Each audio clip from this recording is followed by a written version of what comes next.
كيف طفشت يا صايل؟ والله طفشت. يلا وقفوا المايكات وكذا. انت جايه ومتفقه معاهم واخذه اجرك، خلينا نعمل حلقه حلوه ارجوك يا اصايل. ترى انا مو جاي عشان فلوس ابدا، مو جاي ولا تناقشت موضوع الفلوس ابدا. طب ليش تكذبين انت؟ ليش تكذبين؟ الحلقه تطلع ضعيفه. انا ما كذبت. الحلقه ضعيفه، الحلقه ما هي قويه، ما في يعني. من جدك؟ انت من جدك؟ من جدك اتكلم معي من جد؟ طبعا اتكلم من جد. انت اخذتي حقك، اعطي الناس حقها. عيب. شو اللي عيب؟ انا ما جيت عشان فلوس.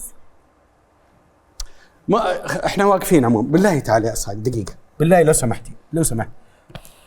لا انا باذن الله ححاول وحنطلع شيء حلو.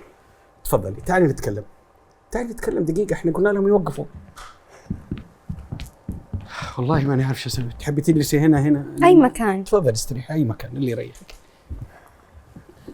انا ابغى حلقه حلوه، ابغى اسوي حلقه تطير.